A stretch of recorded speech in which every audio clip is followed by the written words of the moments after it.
Et elles sont à 7 contre 6, il n'y a pas de gardienne. Comme prévu, comme c'était dit dans le temps mort, on essaye le tout pour le tout.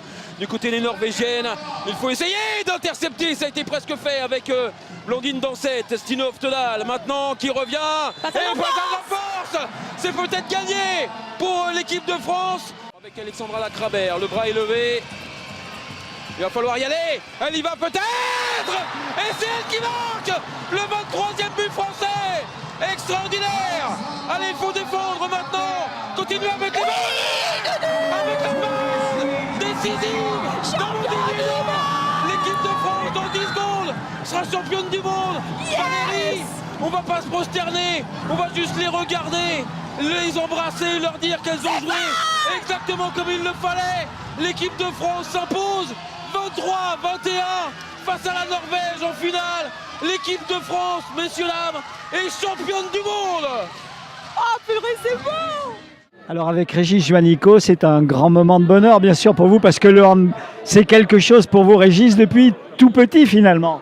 Oui, bien évidemment. Moi, j'ai la chance de pouvoir accompagner les équipes de France masculines et féminines depuis de longues années, notamment avec mes collègues de l'Assemblée nationale et du Sénat qui sont dans l'amicale parlementaire, qui est un des instances qui est supporter un petit peu des équipes de France, et puis d'accompagner surtout une fédération, des entraîneurs, des équipes autour des joueurs et des joueuses qui sont d'une très très grande compétence dans notre pays et qui ont permis maintenant depuis à peu près 25 ans, de hisser notre nation à la première place mondiale. On est aujourd'hui la meilleure nation aujourd'hui dans le handball, hommes et femmes confondus, mais aussi chez les jeunes. Et donc c'est une très très belle récompense. Et Blandine est vraiment un pur produit de cette école du handball finalement, avec des clubs formateurs à la base et beaucoup de bénévoles qui font un travail extraordinaire. Le sport scolaire, les pôles espoirs, les filières d'excellence, les filières fédérales qui permettent d'arriver au haut niveau, et puis un remarquable encadrement aussi des équipes de France. Je pense notamment à Claude Onesta pour les hommes et Olivier Crumbles pour les femmes, qui revient après 13 ans après un premier titre de champion du monde, qui accompagne de nouveau les filles et qui lui ont permis aussi d'avoir ce titre en Allemagne. Alors c'est vrai que le nombre de titres est absolument impressionnant. En plus cette année, une année exceptionnelle, les hommes d'un côté, les femmes de l'autre. Et puis l'impression aussi que derrière les championnes, derrière les champions, il y a un certain nombre de valeurs que ce sport met particulièrement en avant. Un sport collectif, un sport d'équipe qu'on peut pratiquer finalement depuis le plus jeune âge. Oui, alors c'est en plus une discipline qui était traditionnellement, historiquement, le sport scolaire. La première discipline qu'on pratiquait au collège, le sport scolaire notamment à l'UNSS, mais qui aujourd'hui, comme beaucoup de disciplines sportives, est en train de s'ouvrir à beaucoup d'autres publics. Les femmes, donc, qui représentent 40% des licenciés et d'excellents résultats au niveau international, mais aussi le public loisir, et puis aussi des pratiques qui sont adaptées. On joue à 3 ou à 4 sur les terrains pour ne pas jouer à 7, c'est moins fatigant. Ça permet aussi on dira, des joueurs comme moi, plus âgés, au-dessus de 40 ou 45 ans, de pouvoir continuer à pratiquer leur discipline. Et donc aujourd'hui, le hand, je pense aussi notamment à ce qui se passe sur le beach, au niveau des plages, est en train aussi de se diversifier en termes d'offres qui est proposée et de public. Et aujourd'hui, c'est la 5e ou la 6e fédération en termes de licenciés, plus de 550 000 licenciés, et donc qui marche très bien avec des clubs vraiment sur tous nos territoires qui font un remarquable boulot. Alors ce qu'il y a aussi de formidable, c'est que notre pays a su accompagner le développement du sport par des structures, par des moyens, pas extraordinaires, mais bien organisés. Et c'est peut-être pour ça aussi qu'on gagne, c'est que tout le monde s'y met, parce que c'est un sport d'équipe, mais il y a des équipes autour pour permettre justement d'arriver à ces performances exceptionnelles. Et vous avez, à l'Assemblée nationale, en particulier pour les sportifs de haut niveau, fait en sorte que la situation s'améliore, parce que dans le hand, on n'est pas comme dans le foot, on n'est pas millionnaire. Oui, bien sûr, et il faut savoir aujourd'hui que les joueurs ou les joueuses de l'équipe de France de handball gagnent entre 2 000 et 10 000 euros par mois. Ils ont des carrières sportives extrêmement courtes, de quelques années. Et comme je l'ai dit tout à l'heure, un sportif de haut niveau souvent connaît, c'est vrai au handball, une blessure dans sa carrière. Cette blessure, elle peut être handicapante, c'est-à-dire qu'elle peut parfois faire qu'on ne peut pas reprendre tout. La carrière s'arrête. La carrière s'arrête et jusqu'à il y a 2 ans, avant que nous votions une loi à l'Assemblée nationale sur la couverture sociale des sportifs de haut niveau. Il faut savoir qu'un sportif qui avait un accident du travail dans le cadre de sa discipline n'était même pas indemnisé. Donc il y avait beaucoup de lacunes à ce niveau-là. Et nous avons surtout amélioré depuis quelques années la préparation à la reconversion professionnelle. C'est-à-dire que nous avons un excellent système aujourd'hui qui permet à des jeunes d'arriver au haut niveau, d'avoir des filières, notamment les pôles espoirs dans les régions qui sont très performantes. Mais dès le plus jeune âge, maintenant, les handballeurs et les handballeuses, on les incite à préparer leur reconversion professionnelle et donc à avoir une formation, un double projet, sportif, scolaire, je dirais même un projet de bien-être au niveau de la Fédération française de handball et surtout de penser à ce qu'ils vont faire ensuite.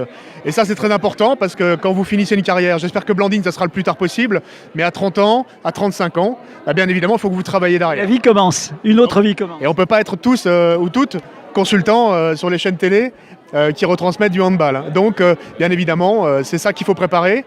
Là-dessus, le système français, je dirais le modèle de la Fédération française de handball a beaucoup progressé ces dernières années.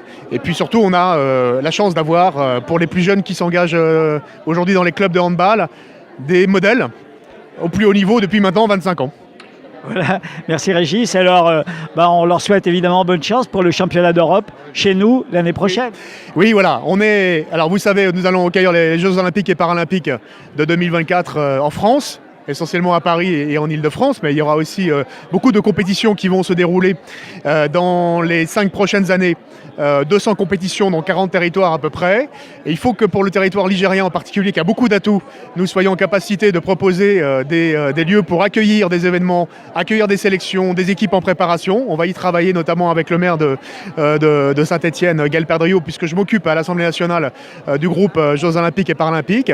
Et puis nous avons une tradition et un savoir-faire pour accueillir les grands événements sportifs internationaux.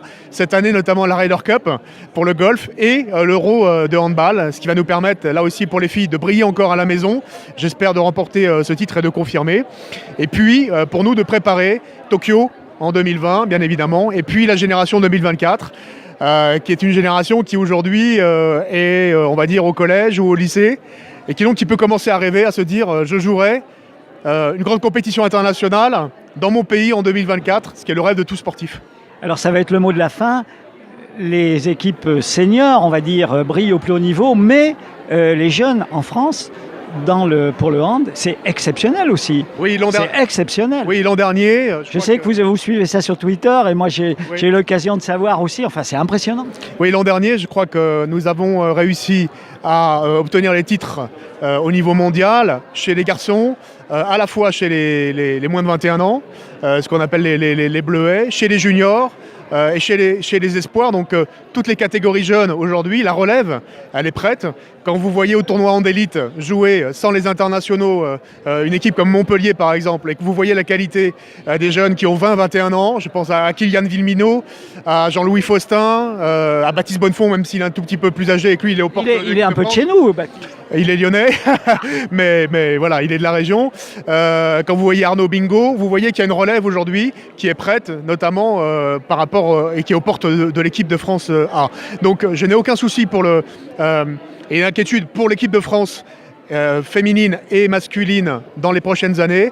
La relève, elle est assurée et c'est grâce au modèle de formation français. Merci Régis.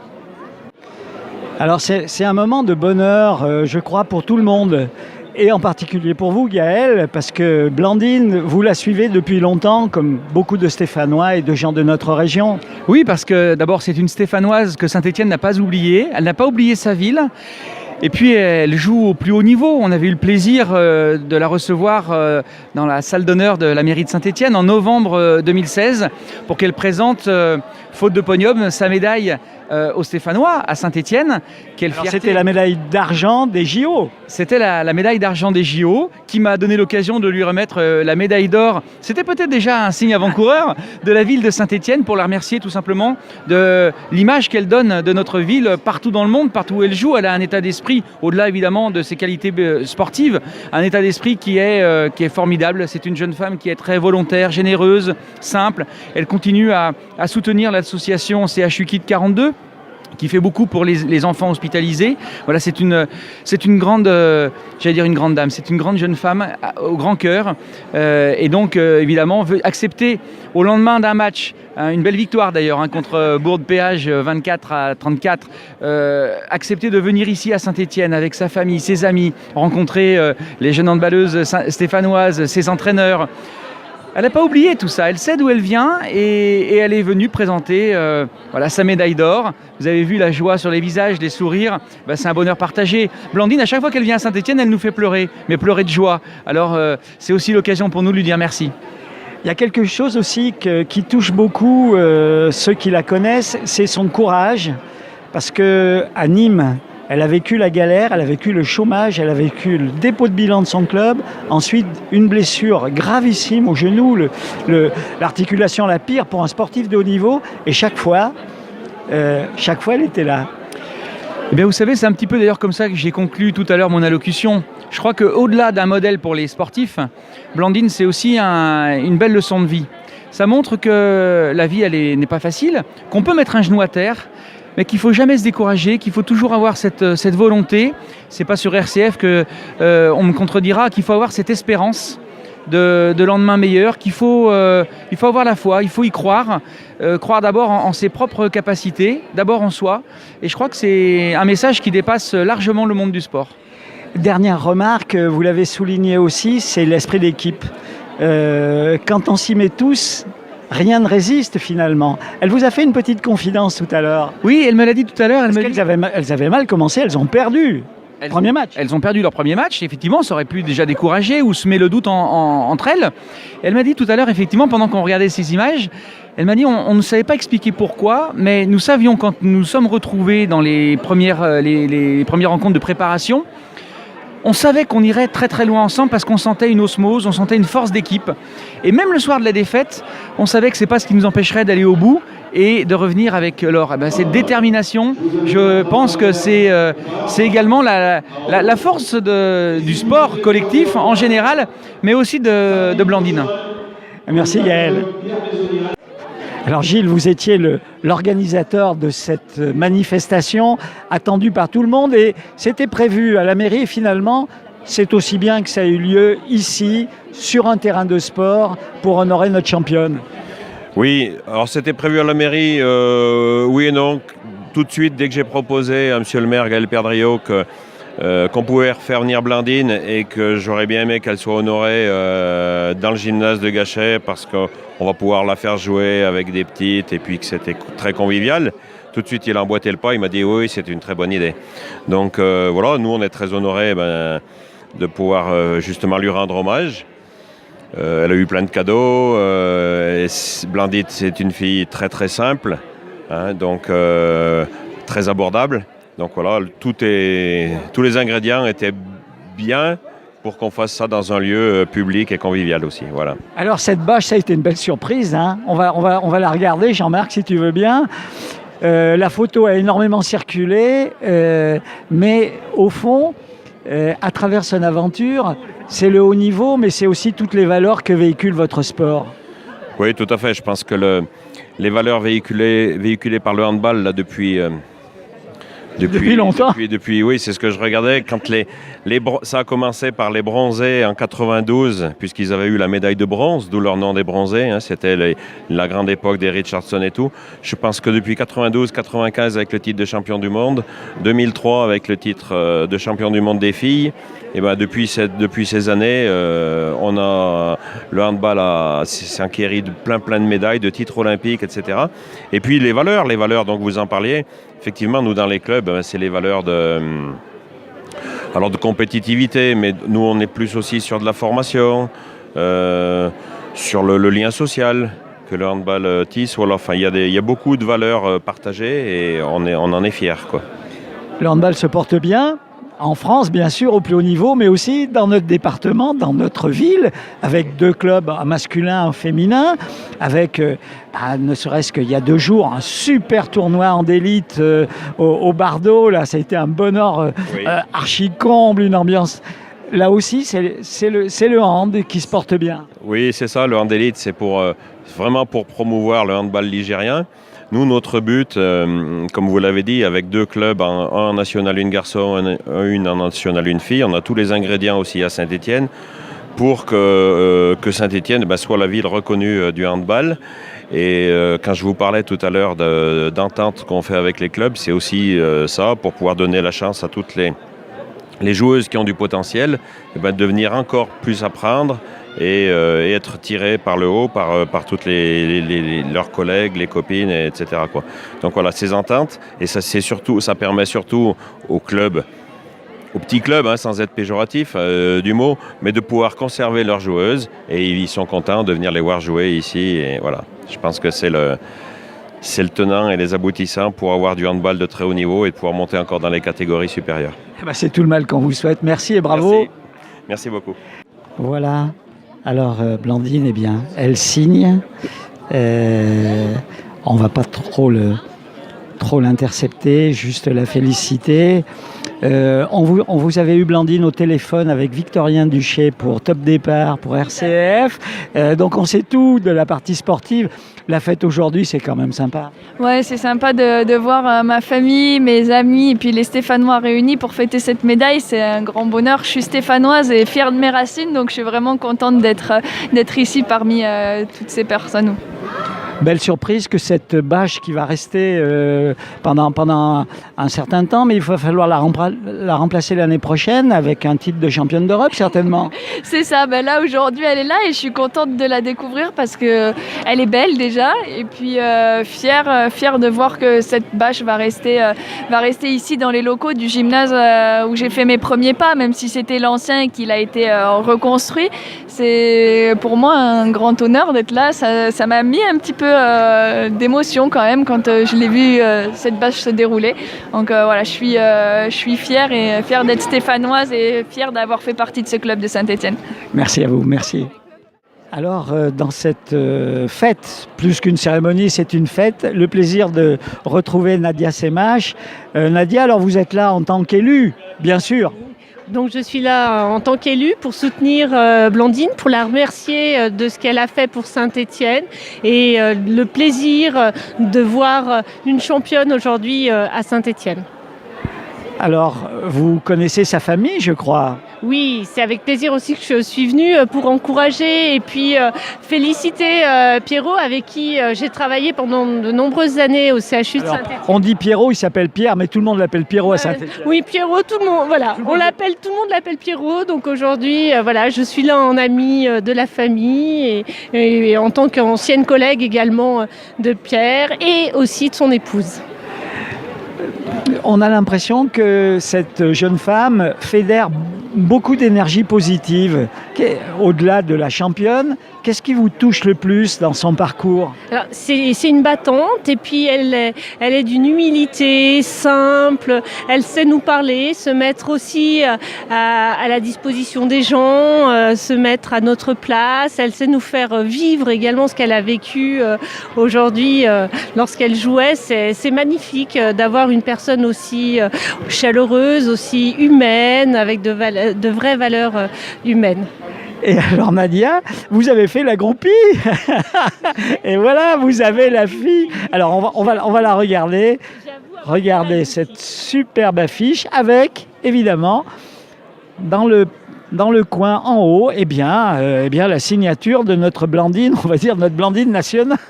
Tout à fait, donc j'ai fait un peu la groupie comme les petits qui sont là aujourd'hui pour voir leur idole, pour voir leur championne, j'ai fait comme eux, puis j'ai même la photo, voilà, j'avoue mon petit péché. Très très bien.